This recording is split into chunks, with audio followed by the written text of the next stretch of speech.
हमसे तुम लोग पहले बात कर लो, हमसे तो उस भाई से बात करना। बोल बोल के मशहूरी ले रहे हैं। यहाँ सबसे बड़ी बीमारी है कि गोबर में देवता समझ गए। जिस देश के संत दूध को पत्थर पर चढ़ा के नाली में बहाते हैं, मूत को अमृत समझकर पिलाते हैं, गोबर को भगवान समझ करके पुजवाते हैं और घी को शुद्धिकरण के नाम पर आग में डालकर जलाते हैं, वो समाज को क्या संस्कार देंगे? चंद्रशेखर रावत जी धीरेन्द्र शास्त्री जी को जेल में डालने की सलाह दे दिए, बोले कि उसको जेल में डाल दो, इसलिए डाल देना चाहिए क्योंकि सबको उकसाया उसी ने। उकसाया, ये सब देश में भ्रम पैदा करके देश के लोगों को बर्बाद कर रहे हैं जी। चंद्रशेखर रावत निर्दल उम्मीदवार जी। आजाद समाज पार्टी की कहां बहुमत है, कितनी विधायक है, कितनी एमपी है, कुछ नहीं है। लेकिन पूरी ईमानदारी से, पूरी शिद्दत से संविधान के लिए, देश के शोषित समाज के लिए, देश के अधिकार वंचित समाज के लिए, संत गुरु महापुरुषों की विचारधारा को आगे बढ़ाने के लिए चंद्रशेखर आजाद ने जितनी खूबसूरती से और जितनी मेहनत से, जितनी ईमानदारी से उन्होंने लोगों के बीच में विश्वास पैदा किया जी। आज देश की बेटियों में, देश की माताओं में, देश के नौजवानों में, देश के बुजुर्गों में एक उम्मीद जगी है जी कि आया कोई एक मसीहा। मैंने एक गीत गाया था, कांसी राम के रूप में चंद्रशेखर आए जी। लोग मुझसे कह रहे हैं कि आप ब्राह्मणों का, हम ब्राह्मण का विरोध नहीं करते, हम उसका विरोध करते हैं जो मानव समाज का विरोध करता है। हम इस देश में हिंदू, मुस्लिम, सिख, ईसाई, बौद्धिस्ट हम नहीं मानते। हम सिर्फ ये मानते हैं कि सारे लोग मानव हैं, और सारे लोग मानव हैं तो लोगों में मानवता क्यों नहीं है? और चंद्रशेखर रावत बुद्धिजीवी व्यक्ति, पढ़े लिखे, मैं तो उस महान सांसद को अंतः मन से, हृदय की गहराई से जी धन्यवाद करता हूं, साधुवाद करता हूं कि शिक्षा को चंद्रशेखर आजाद ने सार्थक किया है। और ये धीरेन्द्र शास्त्री जी बड़े भारी संत हैं, करोड़ों की भीड़ है, हैसियत है इनकी, तो एक बार रावण के सामने चुनाव लड़के दिखा दे, पता चल जाएगा कि कितने लोग आपके साथ हैं।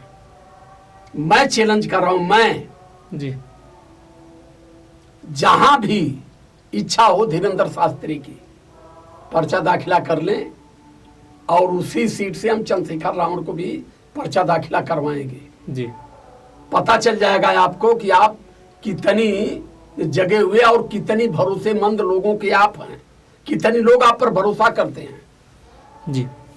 और मैं खास तौर से अपील पूर्वक कहता हूं कि जो भी कहना है, जिसको कहना है, हम लोग एक कार्यकर्ता हैं बहुजन समाज के, आजाद समाज पार्टी के, और खास तौर से भारत के मूल निवासी समाज के लोगों के हक अधिकार की लड़ाई के लिए और संत गुरु महापुरुषों की विचारधारा को आगे बढ़ाने के लिए जी।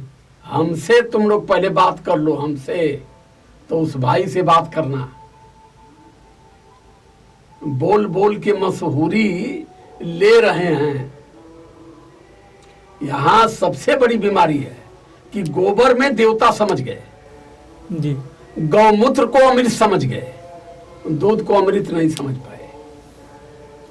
जिस देश के संत दूध को पत्थर पर चढ़ा के नाली में बहाते हैं, मूत को अमृत समझकर पिलाते हैं, गोबर को भगवान समझ करके पुजवाते हैं और घी को शुद्धिकरण के नाम पर आग में डालकर जलाते हैं, वो समाज को क्या संस्कार देंगे? देश के लोगों को यही समझ लेना चाहिए। घी खाने की चीज है, जलाने की चीज नहीं है। मूत बहाने की चीज है, पीने की चीज नहीं है। और दूध गिराने की चीज नहीं है, पीने की चीज है जी। तो ये भैया, मैं तो केवल एक अपील करूंगा जी। खास तौर से कि कुंभ में आने वाले लोग कृपया कुंभ में न आए। अपने बाल बच्चों की, अपने परिवार की हिफाजत चाहते हैं, परिवार में समता समानता चाहते हैं, तो कृपया कुंभ न आए। वहाँ कुछ मिलने वाला नहीं है। बस वही है कि मर जाओगे या कोई लेके कपड़ा लत्ता भग जाएगा।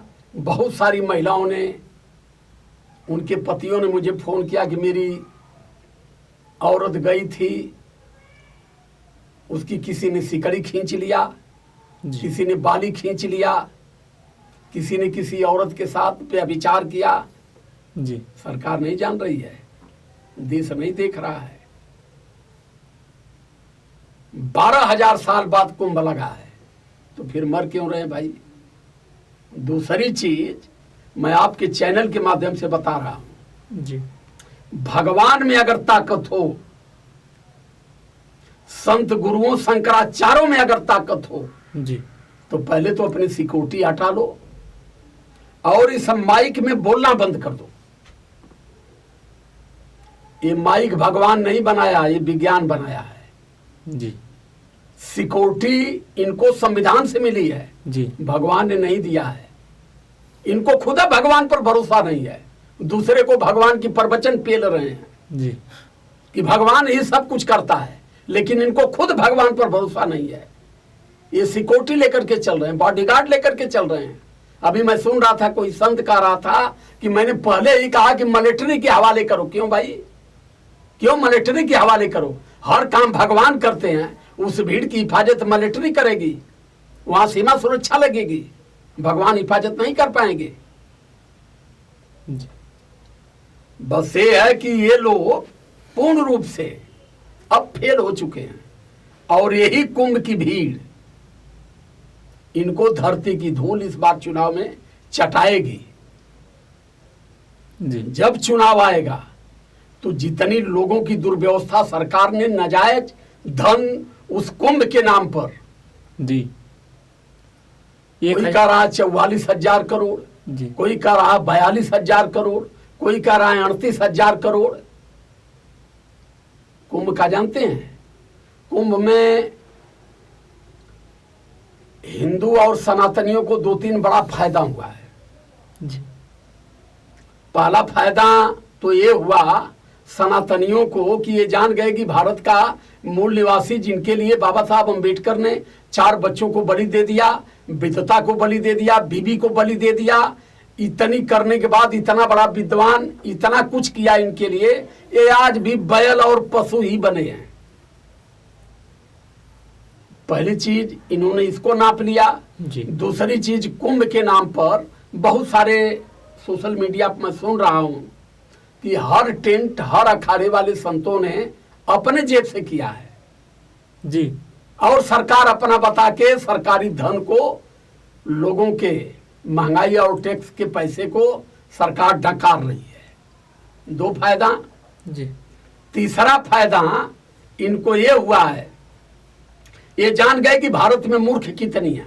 भारत में हम हिंदू राष्ट्र बनाने में और भारत के संविधान को बदलने में हम सक्षम हैं, क्योंकि कोई हगन हटिया में नहाय के पाप धोवत हम, मुक्ति लेत हम, तो ये अपने संविधान को नहीं जानते हैं। अगर संविधान को भारत के लोग जान जाते तो कुंभ में इतनी भीड़ नहीं लगती। जी सर। मुझसे बहुत सारे लोग कहे कि अरे सर, आप मुंबई में आए हो, वहाँ कुंभ लगा है। हम कहे हम सबके जैसे लड़बक थोड़ा हैं कि हम जाई वही में खोखत हम, खेखारत हम, वही में मुतत हम, उसी में सब कर रहे हैं, और वही में डुबुक्की मार के कुछ मुक्ति लेते हम। वो जितनी मानसिक अधीन है, मानसिक गुलाम है, जिनको अपने माता पिता पर, अपने संत गुरुओं पर भरोसा नहीं है, वही वहाँ मुक्ति लेने जा रहे हैं, और उन लोगों को बेवकूफ़ बनाने में ये सब आगे निकल गए। यही है मतलब कुंभ का, और इसमें कुछ है नहीं, और उक्ति मुक्ति नहीं है। मैं अभी एक जगह बैठा था, जी 4-5 महिलाएं वहां गई, तो कहले कि हमान कुंभ नहा के आए नहीं बाबू, एकदम दहिया टूट गई है, जहिया भगदड़ बैल हमान वही में रहली। तो हम कहली तक कोनो बात ना, धर्म के नाम पर, भगवान के नाम पर थोड़ा तकलीफ सहे की पड़ी। जी कहने की मिल जाता सधुआ तो उन्हन मोछिया उखाड़ उखाड़ चप्पल से मारल जा। जी सधुआ जहाँ तो ऐसे करत जाए हम आन के। एक आदमी रहत है कि एक ठेडो के नटलवा उठा ले साधु के, तो भाग के दूसरी ओर गए। वहां क्या हो रहा है अभी कह दूंगा ना तो इनकी आस्था मोम की तरह गल जाएगी।